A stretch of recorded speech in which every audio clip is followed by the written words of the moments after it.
I won the lottery this year. $20 million. Coincidentally, my 66th birthday was just a week away, and I planned to share this incredible news with my children when they came over to celebrate. I had everything worked out. After taxes, I would use the remaining winnings to buy a luxury home for each of them. My son Ethan and my daughter Sophie. On top of that, I'd write each of them a check for $1 million. But when my birthday finally came, I sat at the dining table, staring at the spread of carefully prepared dishes, waiting and waiting. By 10:00 p.m. that night, neither Ethan nor Sophie had shown up. I called them both multiple times, but no one answered. A creeping unease settled in my chest. Earlier that afternoon, around 3 or 4, Sophie had called to say she had to stay late at work and might be home later than expected. Shortly after, Ethan texted me saying there was an issue with a project he was managing, and that he'd be delayed too. I hadn't thought much of it at the time. I just told them that work came first, but now it was already 10, and half an hour ago, I'd sent a message in our family WhatsApp group, asking when they would be coming, but it was still marked as unread. With a heavy heart I pushed back my chair and moved to the couch. On the coffee table lay 2 real estate contracts and 2 checks, a luxury home for each of them. $1 million in cash, a surprise I had been eagerly waiting all day to give them. Some of my yoga friends had recently gotten into lottery fever, insisting I should try my luck. I played along, never expecting to actually win. When I saw the winning numbers, I was so overwhelmed I couldn't sleep the entire night. I hadn't told anyone. They always say wealth shouldn't be flaunted. I chose to take the lump sum payout, even though it meant losing 40. That still left me with over $10 million. I planned to set aside $3 million for my retirement, and divide the rest equally between Sophie and Ethan. Somewhere between thinking and waiting, sleep crept up on me, and I dozed off on the couch. I wasn't sure how long I had been asleep when my phone suddenly rang. It was Sophie. I answered, but before I could say anything, she spoke in a rushed apologetic tone. "Mom, I'm so sorry, work was crazy today, and I just couldn't step away. It's too late now, so I'll just head back to my apartment. You should go to bed early." She barely gave me a chance to respond before the call ended. I glanced at the screen. It was 11:47 p.m. Sophie's workplace was far from home. I had worried about her long commute, so after her internship ended, I rented her an apartment near her office. I stared at the dark screen for a long moment. Another 10 minutes passed, and Ethan still hadn't reached out. He was probably caught up with work too. With a sigh I stretched my aching back and slowly got up. I wrapped each untouched dish on the table with plastic wrap, and carefully placed them in the fridge. The real estate contracts and checks I tucked away in my bedside drawer. By the time everything was put away and I was ready for bed, it was nearly 1 a.m., and just like that, the birthday I had been so eager to celebrate was over. I woke up the next morning. My phone remained silent, no birthday messages from Sophie or Ethan. I sent a message in our family group chat. "It's Saturday, come home for dinner. I have a surprise for you." But no one replied. After breakfast I went out for a walk. I ran into my neighbor Emma, who was out walking her dog. She smiled at me and asked, "You're usually out bright and early. What took you so long today?" I gave her an awkward smile, too embarrassed to admit I'd stayed up late waiting for my children.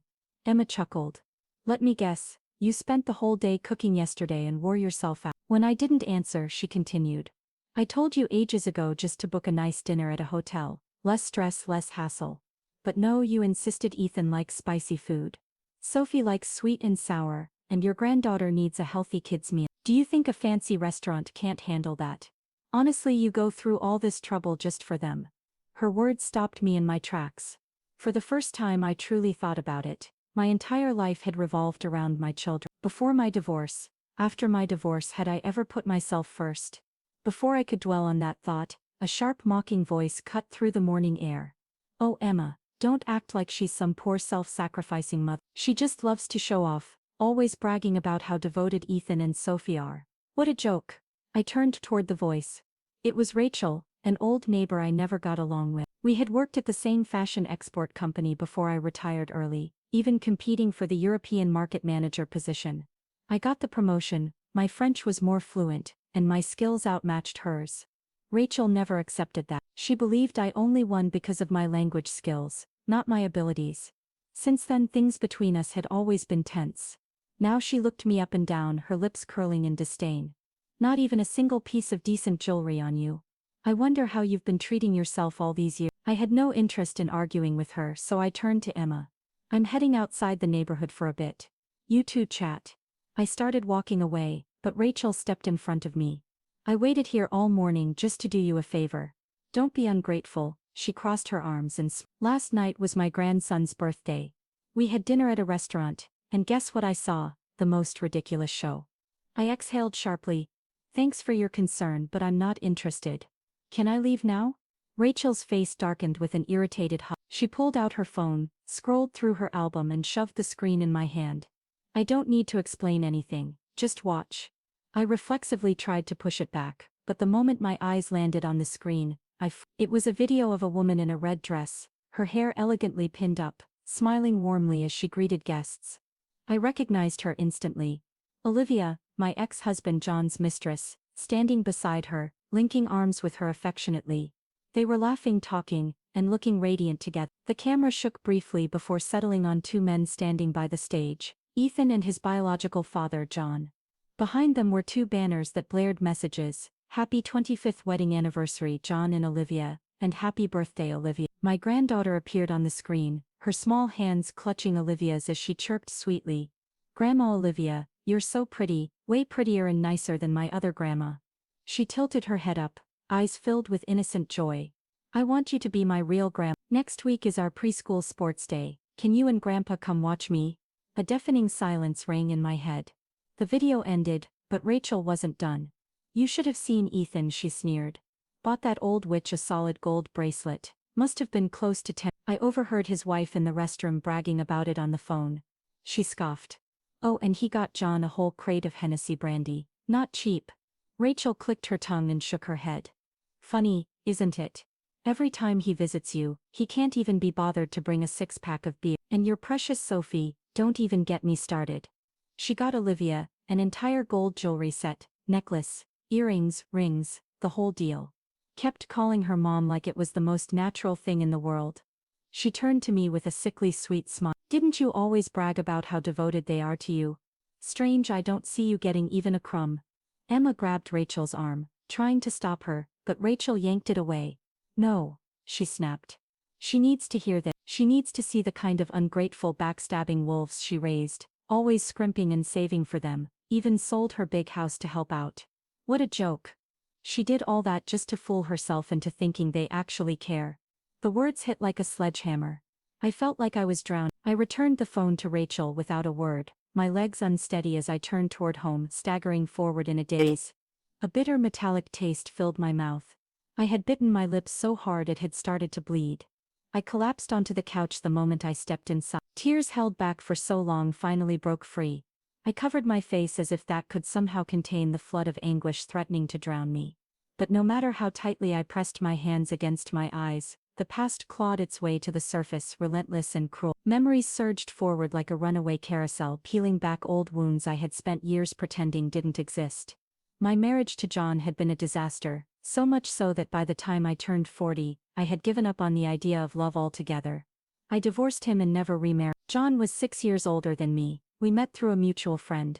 Back then he was a tall, clean-cut man with an air of stability, an analyst in the city government's research office, with a bright future ahead of him. At 24 I was just a proofreader at a publishing house and not even a full-time employee. My parents saw him as an ideal match, respectable, well-employed, someone who could even lend a hand to my older brother's career. They told me I was lucky to marry him, so without truly knowing much about his past, I agreed. I only learned the truth later, too late. John had never married before me because he had once been deeply, irrevocably in love. A love so profound that it left him unable to move on, unable to fully invest in any relationship that followed. Marrying me had simply been convenient. By the time I understood this, there was no undoing it. A year after we met, we were already married. We weren't overly affectionate, but we coexisted peacefully. There was respect, even if there was little passion. I convinced myself it was enough. Not every marriage needed to be a whirlwind romance. Stability was good, predictability meant safety. In the third spring of our marriage, I gave birth to twins, a boy and a girl. Thrown headfirst into motherhood, I was overwhelmed. 2 crying infants, sleepless nights, a body still healing from childbirth. I felt like I was drowning and wanted to go back to work. I asked John if his mother Laura could come help for a while. but every time I brought it up he made excuses. His father was sick, his mother was too busy, she simply couldn't spare the time. Days turned to weeks, weeks to months. By the end of the year, Laura still hadn't. My publishing house couldn't wait forever. When I failed to return, they gave my position to someone else. I was heartbroken but helpless. Then came the twins' first birthday party. Laura didn't show up. That was when resentment first took root in my heart. She was their grandmother, yet in an entire year she had barely visited them. John must have noticed my mood, because that night he finally gave me an explanation. His mother, he said, had suffered a bad fall while cleaning the house. She had injured her lower back and had been recovering in bed all this time. She hadn't told us because she didn't want to worry us. Guilt hit me like a wave. I had been angry at her, suspecting indifference when all along she had been injured. After the party, John's aunt came over to see the children. I pulled her aside, concern tightening my chest. "How bad is Laura's injury?" I asked. "Does she need better medical care? Maybe she should go to a hospital in San Francisco." As I spoke, I reached into my purse and took out, "Can you give this to her when you go back, just in case she needs anything?" John's aunt hesitated, a strange expression crossing her face, half amusement, half pity. For a long moment, she didn't say anything. Then finally, she let out a small mirthless chuckle. "Laura doesn't have a back injury." I stared at her, confused. She sighed and gave me a look I couldn't quite decipher. "I wasn't going to say anything, but every time I visit, I see you struggling to raise those babies alone and it just doesn't sit right with me." She glanced around, then leaned in. "The truth is, John arranged for his mother to be a full-time nanny for someone else." I blinked. "What?" "She's been working as a free babysitter," John's aunt said, her voice low. "For who?" My stomach twisted. "Maybe John's boss," she said flatly. "The guy travels a lot, and his wife needed help with their kids. John sent his mother to take care of them." I felt something sharp and cold lodge itself in my throat. I barely managed to whisper, "So she could take care of his boss's children, but not her own grandchildren." The aunt nodded. A suffocating weight settled on my chest. She sighed again, then murmured, "I shouldn't be telling you this, but keep an eye on John, make sure no one steals him away." Her words sent a shiver down my spine. Then she patted my arm, turned and walked away. I stood there frozen, watching her retreating figure, unable to breathe. The words from John's aunt were like a thorn lodged deep in my skin. That night, I tossed and turned, unable to sleep. The next morning, after John left for work, I stepped into his study. I rarely entered this room, only when cleaning, and even then, I never touched his personal belongings. I had always believed that even in marriage, there should be personal space. The study was simply furnished. 2 walls lined with bookshelves, a desk and a chair. I sat down and pulled open his desk drawer. Inside were a few letters, his office's metal badge, an address book, and some unimportant documents. At the very bottom of the drawer I found a black and white photograph. I carefully pulled it out. It showed 5 people. John stood next to a young woman, wearing a white floral blouse with ruffled sleeves. Her long hair was braided into 2 plaits. I didn't need anyone to tell me, the unspoken connection between them was unmistakable. A woman's intuition, perhaps. I flipped the photo over. In the bottom right corner, delicate, elegant handwriting read, "Bound by heart. Love buried deep. April 9th." The writing was soft and graceful, likely hers. 1969. That was John's final year of college. My gaze swept across the study, finally landing on a locked cabinet at the bottom of the bookshelf. Minutes later, I found the key hidden in the spine of how the steel was tempered. That night, after putting the twins to bed, I forced myself to sit down and read dozens of letters, and that was barely a third of them. The woman who had written to John was named Olivia. Through her words, I pieced together a love story that had lasted over a decade. They came from the same small town, left home for the same university in an unfamiliar city far from family and friends. They had leaned on each other, encouraged each other, and eventually fallen in love. Their relationship grew, flourishing in quiet, unspoken moments until they were inseparable. But before Olivia left for college, her family had already arranged a fiancé for her. She had agreed to the engagement. Every month, letters arrived from her betrothed. Sometimes he even sent her money for her studies. So their love had to remain in the shadows. By the time they graduated, most students returned home to find work. Olivia's fiancé's family had wealth and connection. They secured her a job teaching French at a prestigious private school. Meanwhile, John, after 2 years of applications, had finally been admitted to a prestigious university up north for graduate school. One married, the other left. But the letters never stopped. When I was newly pregnant with the twins, Olivia had written to John, complaining about the exhaustion of balancing work and childcare. Her husband was always away on business trips, and barely acknowledged their existence. She was overworked and overwhelmed, constantly sore from carrying the burden alone. John, heart aching for her, sent his mother Laura to help raise Olivia's daughter. That revelation alone was enough to shatter me.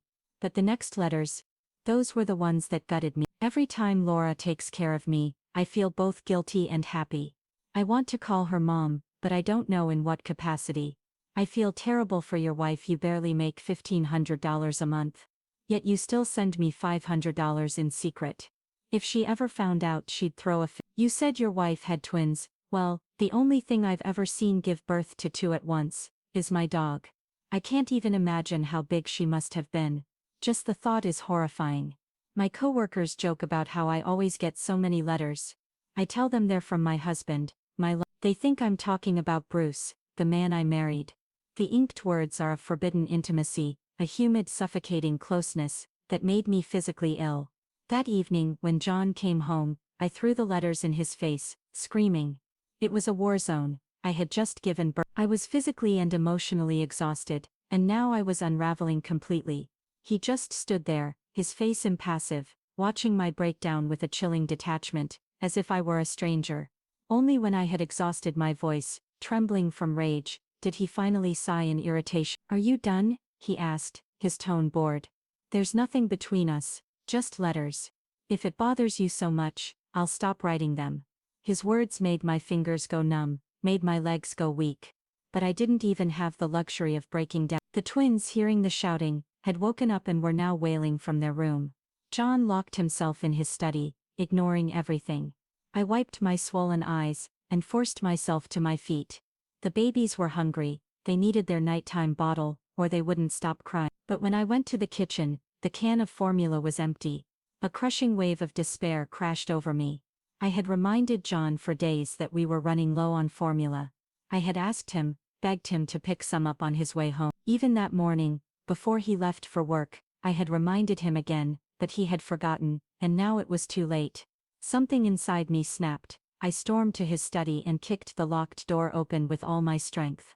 The sight inside made my vision blur with rage. John was sitting at his desk, gently tracing his fingers over Olivia's face in a photograph, his eyes filled with deep affection and longing. He froze when he saw me. I stormed over, snatched the photo from his hands, and tore it to pieces. Then I flung the scraps at his feet. "John, you are a lying, heartless bastard," I screamed. "I want a divorce." For the first time he froze. When he finally snapped out of it, he panicked. He scrambled to gather the torn pieces of Olivia's face, carefully tucking them into his pocket, as if they were the most precious thing in the world. Then he turned on me, his face contorted with fury. "You're insane, a hysterical, irrational shrew," he bellowed. He tried to storm past me. I grabbed his sleeve, refusing to let him go. His eyes burned red with rage. With both hands, he shoved me hard. I wasn't prepared. The force sent me flying backward, my lower back slamming against the sharp corner of the desk. A searing pain shot through me. I couldn't breathe for a moment. My vision went completely white. Through the haze, I saw John hesitate just for a second. Then he turned and walked out the door, slamming it behind him. The house fell into silence, except for the heartbreaking cries of my children echoing through the night. I don't remember how I made it through that night. Only the chaos, the agony, the relentless cries of my children, their tiny voices piercing my eardrums, like needles.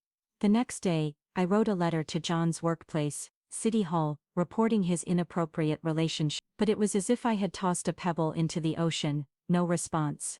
When I happened to run into John's supervisor, the man had the audacity to chastise me instead, implying that I was being unreasonable, that I was embarrassing my husband by airing our private matters in public. "Whatever disagreements you have, handle them at home," he told me, his voice dripping with condescension.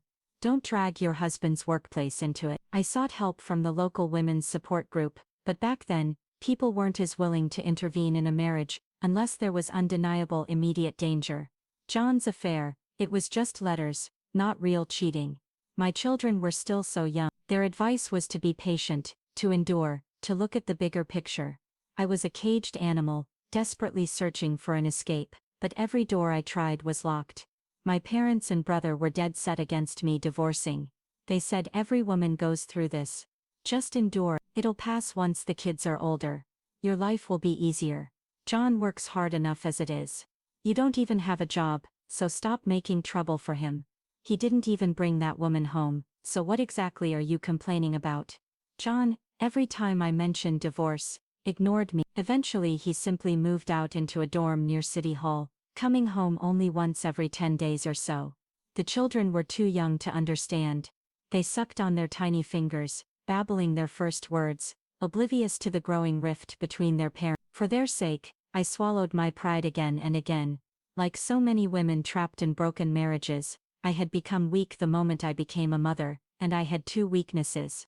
7 years of degradation, exhaustion, and slow quiet suffering, until the final straw. John had secretly sent Olivia another $5,000 to buy herself the latest fully automated washing machine, but the letter had been returned to sender.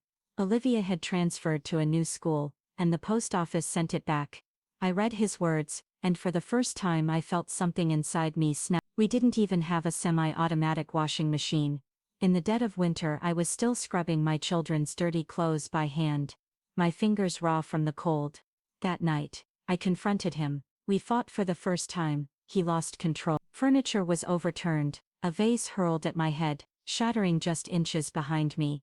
I didn't hesitate. I called the police. Then I called a local news station, asking them to report on how I had nearly been disfigured by my violent husband. The scandal erupted. It spread like wildfire, reaching not just City Hall but the state government. John's upcoming promotion, his transfer to a higher state-level position, was immediately revoked. And as younger, more educated officials entered City Hall, his career stagnated.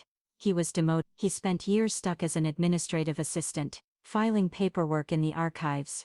Only then, when he had lost everything, did he finally sit down and agree to a divorce. It took 2 months of relentless fighting. John refused to let go of Ethan. If you want to divorce, he said, I keep our son. I agreed. When it came to money, I was ruthless. I threatened to expose his affair with Olivia to ruin her reputation. In the end I forced him to return every cent he had spent on her. I had no way of knowing the full amount, but I threw out a number 5 and by then his salary had risen to just over $2,000 a month. 50 grand wasn't an impossible sum, but it wasn't pocket change either. John of course didn't want Olivia to suffer, but he also couldn't stomach the humiliation of borrowing money from friends. So he mortgaged his parents' house, and took out a loan for 5 and I'll never forget his expression when he handed me that check. Looks could kill. I would have died 1,000 times over. The house we had lived in belonged to John before our marriage. I left it behind but I took everything inside, even the old stew pot that had been patched up twice. I hauled it all to the flea market and sold every last item. Then, with Sophie in my arms, I walked away. Ethan was taken in by John's parents. From that day forward, the only connection John and I shared was the occasional exchange of our children. When my father found out I had actually gone through with the divorce, he was furious. I had defied him, so he never came to see me again. My mother, she would sneak visits behind his back, but she never offered support, only endless sighs and tearful laments. She never once asked me what I planned to do next. Never once asked me how I would survive. I was disappointed, but I no longer begged for love that would never come. The road ahead was uncertain, difficult and unforgiving, but at least I had cut myself free from that disgusting rotting marriage. At least I was no longer the discarded wife in someone else's love story, pathetically struggling to hold on. After the divorce, I used the money I had secured to buy a 650 square foot apartment. It wasn't much, but it was mine. I bought a few pieces of furniture, transferred Sophie to a new school, and once everything was settled, I turned my attention to something I had been looking forward to: payback. I penned a commendation letter to Bruce, Olivia's husband. I praised his wife's unwavering kindness, her years of tender care and devotion to John. Bruce wasted no time. He filed for divorce immediately, standing before the judge in tears, declaring that his wife had been in a long-term extramarital affair. Unlike what I had experienced, No one told him to endure, no one dismissed it as just a few letters. Instead, everyone condemned Olivia, calling her shameless, immoral, a disgrace.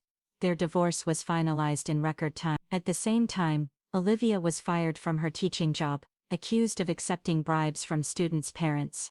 Whether she actually did or not, only Bruce would know. I didn't bother following their lives after that. I was too busy building my own. I found a job as a merchandise coordinator at an apparel export company. I had to learn French, master international trade, and juggle raising Sophie. There was no time for petty gossip about people I had long since left behind. 5 years later, I was promoted, becoming the head of European sales operations. And John, he never moved up. He remained stuck in the same stagnant position at City Hall, with no career prospects left to worry about, no reputation left to protect. He finally married Olivia. He even took out a loan to throw her a lavish wedding, but the person who suffered the most from their union was Ethan. Anytime Ethan and Olivia had a conflict, John always sided with Olivia. I will never forget that night. Christmas Eve, years ago, Ethan arrived at my doorstep, his clothes tattered, his backpack filthy, his little hands frozen. The moment he saw me, he threw himself into my arms sobbing, "Mom, I never want to go back to that house again, I hate them." Through his gasping tears, I finally got this. With Christmas approaching, Olivia had made roast beef ribs for dinner. Ethan, unable to resist the aroma, had snuck a piece. Olivia caught him and slapped him. When John came home and heard what happened, he didn't reprimand Olivia at all. Instead, he scolded Ethan, telling him it was wrong to steal food. Olivia, emboldened, had smugly ordered him to stand outside in the cold to reflect. It was freezing outside. Ethan, humiliated and furious, had run to his room, grabbed his backpack, and run straight to, "Mom, can I stay with you? Can I never go back?" Looking at his pale, chapped lips, his tear-streaked face, I pulled him into my arms and held him tight. From that moment on, he refused to return to his father's house. Olivia, of course, was thrilled. I don't know what she told John, but the man who once fought tooth and nail to keep his son suddenly stopped resisting. Instead, he sent over all of Ethan's belongings, as if discarding an unwanted item. For the first 2 years, John still sent child support. Then, one day they stopped coming. And that was it. I raised both my children alone. I taught them right from wrong. I put them through school. I saved money to buy them cars, even homes. No, they betrayed me just like their father did. It felt as though I had cried my last tear. That night, outside the window, the darkness slowly swallowed the final traces of daylight. I forced myself to stand, my legs shaky as I made my way to the bedroom. Lying in bed, I felt like a fish gasping for air, desperately searching for oxygen. Then, the sound of keys, turning in the lock, echoed through the quiet house. Sophie's voice followed. "Mom, we're back." I didn't move, I didn't answer. Ethan's confused voice came next. "Mom's not home. Didn't she tell us to come for dinner this morning? Why hasn't she even cooked?" Sophie let out a sigh. "Who knows, she's been getting more and more annoying these past 2 years. So sentimental all the time. Every time I'm around her I feel suffocated. It's so much easier being with Olivia. Keep your voice down. If Mom hears you, she'll be upset." "So what if she is? Are we really supposed to never see Dad again just to make her happy? He's still our father."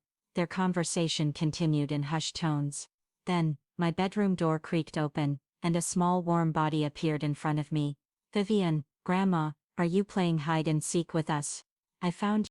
The voices in the living room fell into sudden silence. Seconds later, both Ethan and Sophie rushed in. The light flicked on, and Ethan froze in place.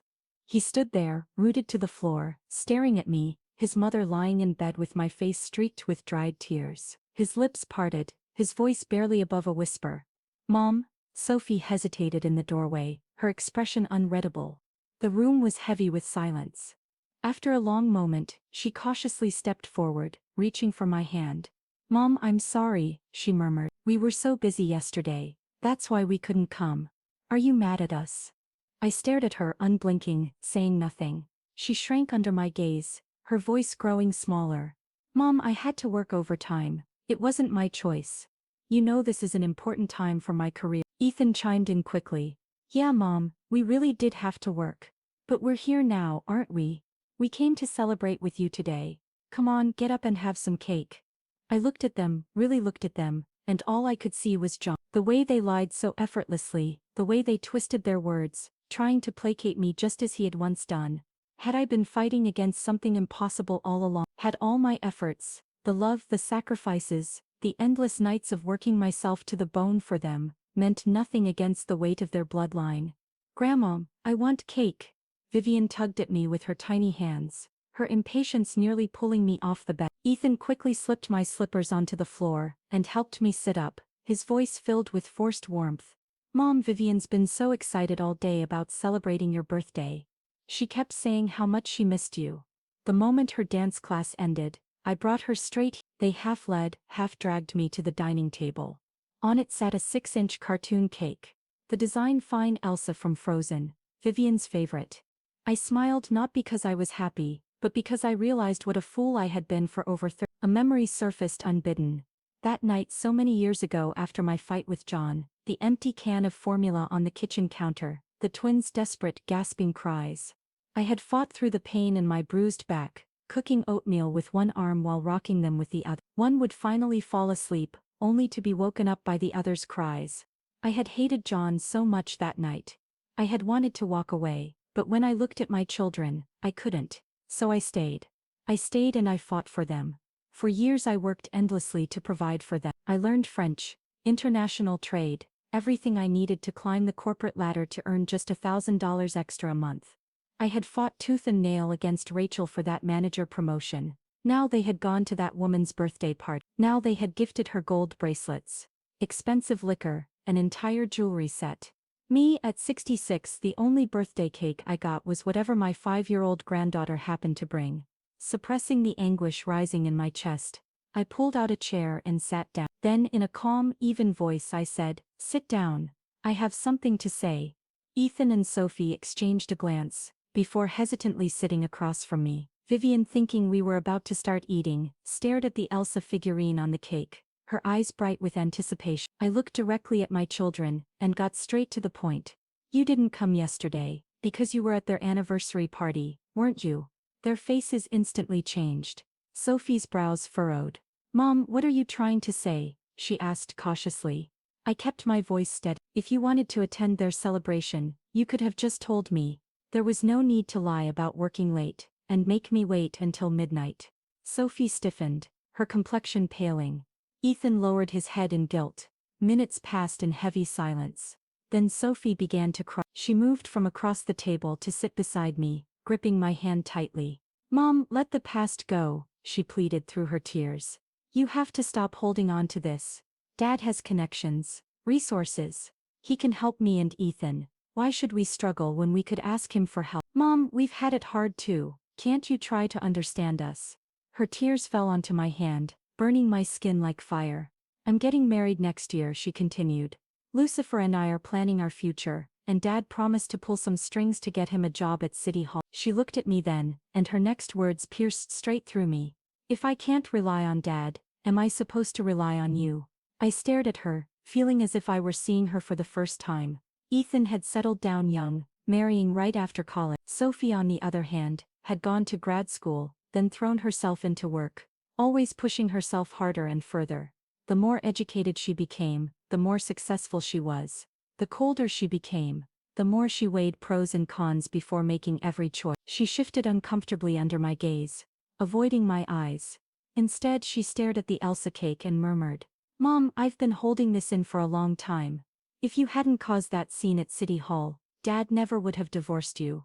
Ethan and I wouldn't have had to struggle the way we did. Dad wouldn't have ended up a low-ranking government worker until the day he retired. If you had just endured, things would have been different for all of us." "Stop, Sophie," Ethan snapped. She flinched, then let out a bitter chuckle. "Am I wrong?" she shot back. "If Mom hadn't insisted on leaving Dad, Olivia never would have had a chance to replace her. But Mom made her choice back then, so why is she still holding on to the resentment?" She clenched her fists. "Besides, Olivia and Dad only got together years after your divorce. Of course, she wasn't a homewrecker." Her face was flushed, her voice rising in fervent defense. Then she turned back to me. "Mom, let it go. Stop drowning in your own bitterness. You can't pass your hatred on to me and Ethan. No matter what you say, Dad is still our father." I stared at her. This was not my daughter. Not the daughter I had raised. Not the child I had sacrificed everything for. My fingers trembled as I pointed to the door. Get out. Both of you, I don't have children like you. A long, suffocating silence followed. Then slowly, Sophie stood up, her voice eerily calm. Fine, Mom, we should all take some time to cool off. I won't be coming back for a while. She grabbed the cake from the table and called out to Vivian. Vivian, let's go have the cake at Auntie's place. Vivian hesitated, glancing at me before slowly sliding off her chair and reaching for Sophie's hand. Hand in hand, they walked toward the door. Ethan lingered outside. Sophie's impatient voice rang out. Ethan, hurry up, what are you waiting for? He picked up his coat and looked at me. Mom, just calm down, I'll go talk to Sophie. Then he too left. As the door began to close, I heard Vivian's small voice. Does Grandma not want us anymore? Sophie's reply was sharp and deliberate. That's right, you don't have a grandma anymore. Vivian cheered. Yay, that means Olivia is my real grandma now. Tomorrow, I'll ask Grandpa and Grandma Olivia to come to my school's sports day. The voices faded as the door shut. I stood there staring at the closed door for a long time. The metallic taste of blood filled my mouth. No matter how hard I tried to erase them from my mind, the pain in my chest was crushing, but I would get used to it. I had survived worse, hadn't I? Slowly, I steadied myself, pushing off my knees to stand. I walked to the drawer, pulled out the 2 real estate contracts I had prepared for them, and tore them to shreds. If they had their father now, if they had a new mother, then I had no more reason to care. From this moment on, I no longer had a son or daughter. On Monday morning, I went to a law firm and hired an attorney to draft my will. Upon my death, all my assets would be donated to charity. I also put Ethan and his wife's house, still under my name, up for sale. Since they weren't home, I used my spare key to let the real estate agent in take photos of the property. As I stepped out of the agency, my phone rang. It was the realtor I had spoken to about the luxury villa. Miss Maya, when would you be available to sign the contract? If you complete the purchase this month, we're offering 2 years of free property management services. I politely declined. I won't be moving forward with the purchase. The salesperson pressed for a reason, but I barely heard them. My mind had already drifted to several years ago, back when Ethan got married. At the time I sold my old home, the one I had bought decades ago for I had planned to use the money as a down payment on a house for Ethan and his wife. But they weren't satisfied with that. They had their eyes on my bank account too. They even wanted me to take out the mortgage in my name to entice me. They offered to add my name to the deed and make me the primary mortgage holder. I refused. Instead, I gave them 2 choices. Option 1, I'd pay the down payment, but they would handle the mortgage themselves, with the deed in their name. Option 2, I'd take out the mortgage in my name, but the house would remain solely under my ownership. They could live in it, and I would rent elsewhere. When I passed, the property would be split equally between Ethan and Sophie. They debated for days before ultimately choosing the second option. And Sophie was never shortchanged either. She attended a private university, where tuition alone cost $155,000 per year. After graduating, she took a 2-year gap before grad school, during which I fully supported her. Between living expenses, travel and personal costs, I must have spent at least $100,000 on her. Even now, the apartment she rents, I pay the rent every quarter. They drained me dry, and back then, I was foolish enough to think it was worth. I believed that after I retired, I'd have $5,000 a month in pension, which would continue to increase. I had long-term care insurance, and a fixed annuity plan that would pay out principal and interest when I turned 70, ensuring I had a secure future, so I never denied them anything. Not one. Now, looking back, what a fool I had been. A lifetime spent working, sacrificing, and giving only to be betrayed by the very people I had dedicated my life to. I terminated my lease on my rental apartment. Then I bought myself a move-in ready villa, a cozy house with a private garden. I hired a housekeeper to take care of looking after chores. For the first time in my life, I lived for myself. But peace never lasts long. My phone was soon bombarded with calls from Ethan. I blocked his number. Moments later, my phone rang again. This time, from Sophie, his wife. I hesitated, then answered. There were still a few things left to say. The second the call connected, Ethan's furious voice exploded through the speaker. Mom, what the hell are you doing? How could you send a lawyer and a realtor to our house? Are you seriously selling our home? Have you lost your mind? His entitled outrage made my stomach turn. He wasn't asking, he was demanding, acting as if I owed him something. Sophie always said you were difficult, he sneered. I used to defend you, but now I see she was. Just because we missed your birthday, you're making such a big deal out of nothing. No wonder Dad left you. If I were him, I'd choose Aunt Olivia too. Even though I had already given up on them, his words still sent a fresh wave of fury through me. I let out a cold laugh. Perfect. Since you've chosen Aunt Olivia, let her buy you a house. Then that home is legally mine, and I'm selling it. So pack up and move out. Otherwise, my lawyer will be filing charges for illegal occupancy. I paused, then added, oh, and do pass a message to Sophie. Her landlord has been asking about her next rent payment. I won't be covering it anymore. Before he could spit out another protest, I hung up. Then I blocked all their numbers. I shut my phone off, and for the first time in my life, I let silence be my companion. That weekend, I went to a pet rescue center and adopted 2 cats. I filled my garden with flowers, vines and shrubs. One afternoon, I sat on my balcony, a cat curled in my lap, soaking in the warm sunlight. Then a knock at the door. My housekeeper came upstairs. Mom, there are 2 police officers here to see you. Confused, I went downstairs. It turned out Ethan and Sophie had been unable to contact me for months and had reported me missing. Right in front of me, the officers called Ethan to inform him that I was safe. An hour later, they arrived at my doorstep. Not just Ethan, not just Sophie, but someone I never expected to see, my older brother Jack. After the police left, the 3 of them stood in my garden, taking in the house with wide eyes. Sophie was the first to break the silence. Mom, how much do you make as a housekeeper here? I rolled my eyes and ignored her. It had been months since I last saw. Ethan looked unkempt, his face shadowed with stubble, his clothes wrinkled and disheveled. Sophie didn't look much better, tired, tense and visibly stressed. I sighed. What do you want? You're not welcome here. Leave. Ethan ran a hand through his hair in frustration. Mom, it's been long enough. Don't you think it's time to drop this? The lawyer actually sued me over the house. And now Sophie is threatening divorce.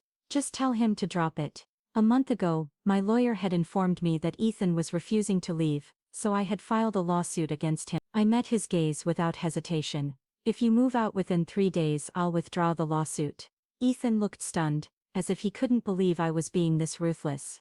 Before he could respond, Sophie stepped forward. She stretched out a hand expectantly. Mom, about the $100,000 wedding gift you promised me, can you give it to me now? Lucifer and I just secured our new home, and we need the money for renovations. I let out a laugh, shaking my head. She had money for gold jewelry for another woman, yet she still had her hand out for my money. I reminded her coldly, your mother is Olivia. If you need help buying a home or planning a wedding, go ask her. After all, she's the one you 2 chose to honor, not me. I won't be giving you a single cent. Sophie's face turned red with rage, her voice sharp and cruel. You think we actually want to come to you? We were giving you a chance to make amends, but clearly you'd rather be stubborn. Fine, but don't come crawling back when you're old and alone. Don't expect us to take care of you, she scoffed. You know what? Olivia is a better mother than you ever were. She's prettier, kinder, more loving. When I get married, Dad and Olivia will be sitting in the parents' seats. As for you, come or don't. I don't care. Then without waiting for my response, she stormed out. Her words should have hurt, but they didn't. Not anymore. I watched her leave with indifference, brushing off imaginary dust from my sleeve as I turned to head back inside. I noticed 2 figures still standing in my yard. Ethan, still frozen in place, lost in thought, had been watching the whole spectacle with amusement, clearly enjoying the show. I had almost forgotten about him. I had long known that Jack's life hadn't been easy these past years. My parents spoiled him rotten. Originally, my father had pulled strings to get him a well-paying government job, but Jack was lazy, incompetent, and frequently skipped work. It wasn't long before he was fired. After that, my parents funded several small businesses for him. Some ventures made money, others failed, but he got by. Then he hit the jackpot, opening a wholesale food business that took off. But just as he started making real money, he found himself a mistress, and she scammed him for everything he had. His wife divorced him, walking away with half of what little he had left. Now here he was, standing in my garden. When he saw me looking at him, he flashed a grinning, greasy smile. Maya, Mom and Dad miss you. They want you to come home and visit. I narrowed my eyes. Something was off. Jack had never cared about family bonds, So why was he suddenly playing messenger? He took a step forward, his voice laced with fake warmth. Dad doesn't hold a grudge against you anymore, you know. He's just stubborn. Divorce isn't even a big deal these days. Look around, everyone's doing it. I nearly laughed out loud. Now that he himself was divorced, he had conveniently forgotten how he once ridiculed me for leaving John. I cut straight to the chase. What do you really want, Jack? If there's nothing else, get out. Jack hesitated, then sighed, rubbing his hands together in that familiar sleazy, all right. I won't beat around the bush. Dad took a fall while out for a walk. The doctors say he might end up bedridden. Mom thinks you should come back and take care of him. You always complained that they favored me, right? Well, now's your chance to spend some quality time with them. I almost laughed from sheer disbelief. If I remember correctly, their combined retirement pensions are nearly $10,000 a month. You're telling me they can't afford a caregiver? Jack's face twisted in frustration. If we hire a nurse, then how am I supposed to survive? I'm 68 years old, Maya. You expect me to go out and work? Even with my father immobilized, even with my mother aging and frail, the money still had to go to their precious golden son. Where was this concern when John was tearing my life apart? Where were they when I was left with nothing, struggling to survive? Now suddenly they remembered they had a daughter. I shrugged. Their situation has nothing to do with me. I won't be coming back. Now please, leave. Jack's face darkened. Maya, I already consulted a lawyer. Even if you've been estranged from them for years, you are still legally obligated to support them. I smiled indifferently. Then sue me. If a judge orders me to pay, I'll comply. But until then, not a single penny. I called security and had them escort him out. As expected, Jack never took legal action. He had always been too lazy to go through that kind of effort. Instead, he dumped our parents into a rundown nursing home. His only instruction to the staff: just make sure they don't die. After all, he still needed their pension checks to survive. 2 months later, I received a call from an unknown number. When I answered, the voice on the other end was faint, slurred. Belle. I froze. It had been years since I last heard that nickname. I held the phone without speaking. Your father. I don't have much time left, but there's something I need to get off my chest before I go. I wanted to tell you I'm sorry. His breathing was labored, his words coming in painful gasps. He said a lot, not more than I had ever heard him say in my entire life. I didn't listen to a single word of it. My father had always been a domineering, chauvinistic man. To him, a woman's only purpose was to depend on a man. He forbade me from divorcing John, because he didn't want me to be the one stain on his otherwise successful life. And when I did divorce, he was the first to crush me under his heel. Now, on his deathbed, he wanted to apologize. His words felt like a wet frozen coat, draped over my shoulders, not to comfort me, but to remind me of the cold I had already endured alone. I didn't need it. Before I hung up, my mother murmured the address of their nursing home. I hesitated for a long time, but in the end, I went. When I entered his room, I found him lying there gaunt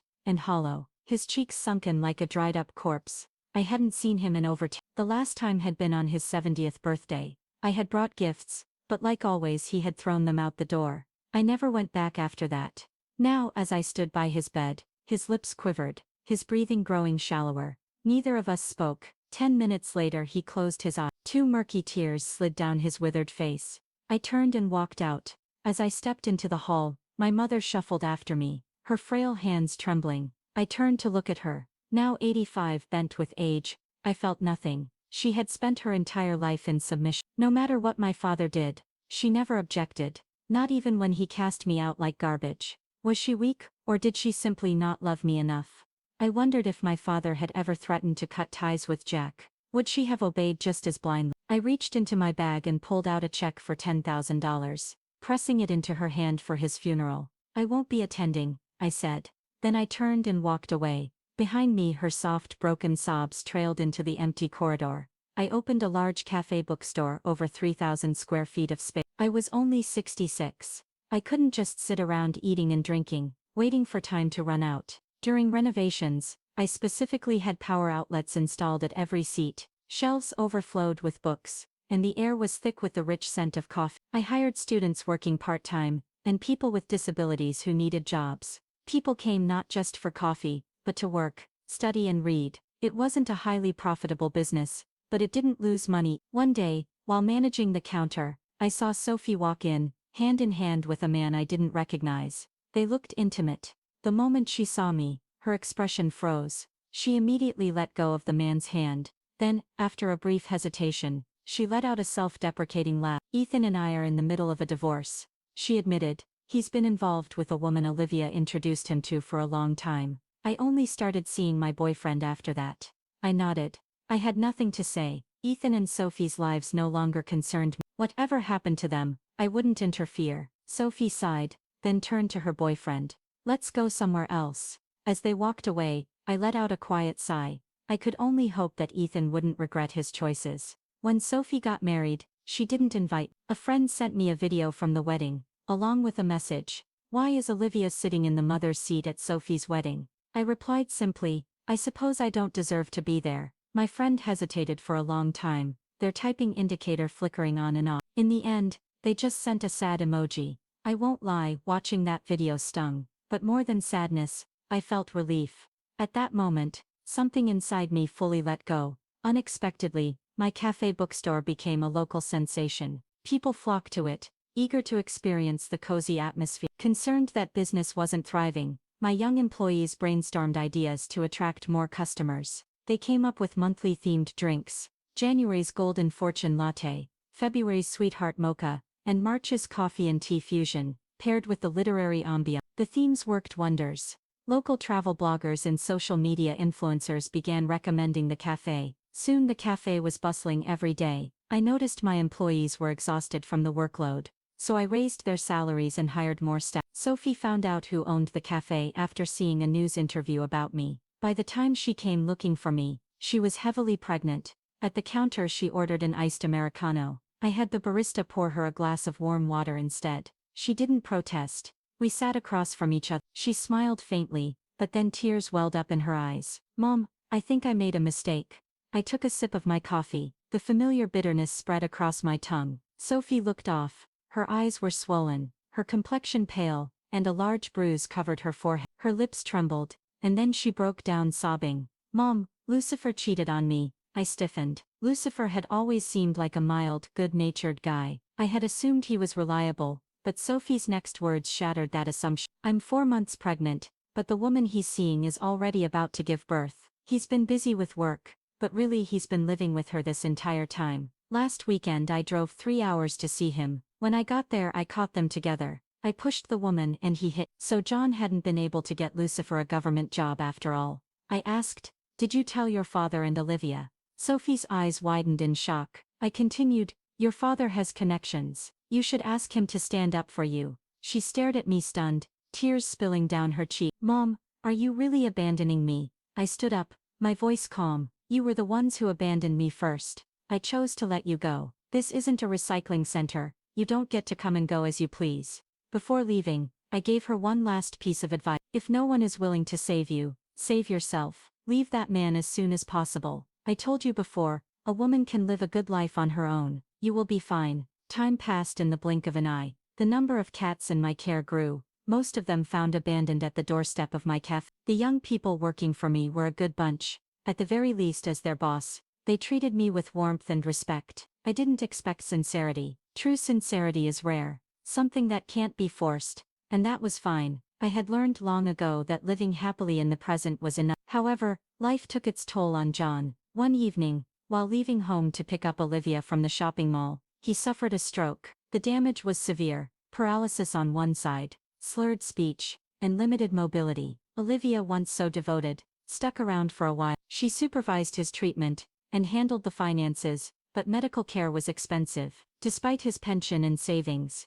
the costs piled up quickly. Bills for all the treatments, therapy and medications drained their accounts dry. John became a burden, and Olivia, who had once stolen him from another woman, wasn't the type to sacrifice herself for a sick husband. Before long she had enough. She packed her bags, emptied what little was left of their joint account, and left him with one final sentence. I didn't sign up for this. Ethan was forced to take him in, but Ethan had his own problem. After his divorce from Michelle, he had jumped into a new relationship, hoping for a fresh start, but his new girlfriend had no interest in a broke, struggling man. When it became clear he was drowning in debt, she cut her losses and left him. Now stuck with a disabled father, Ethan's life unraveled further. His once comfortable lifestyle had shrunk into bare survival. Now he could barely afford rent in a tiny apartment. Caring for John was exhausting. Feeding him, bathing him, dealing with his endless medical needs. Ethan resented every second of it, and before long he turned to Sophie for help.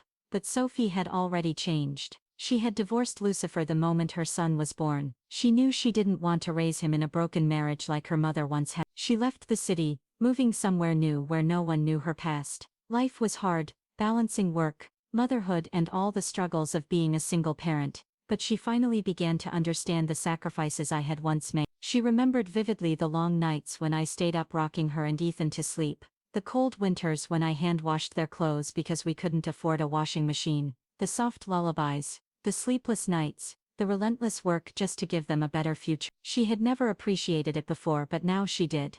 At first Sophie hesitated. Then one night, on impulse, she sent me a text message. "Mom, how have you been?" No response. Weeks later she tried again. "I'm sorry for everything," still silent. She didn't expect forgiveness, but something inside her still hoped. So every few months, she sent another message. "I understand now, everything you did for us. You must have been so tired. I don't expect you to answer. I just wanted you to know I think about you." No reply ever came from me, but still she sent them anyway. As for me, I read every single message but never replied. Some wounds, once cut too deep, could never be fully mended, but that didn't mean I wished her misery. If anything, I hoped that one day she would truly stand on her own 2 feet, that she would find her strength, that she would live for herself, not for a man, not for approval, but because she deserved a good life. Time passed. My cafe bookstore thrived. My home was filled with warmth, books and the soft purring of my cats. The people who once weighed me down,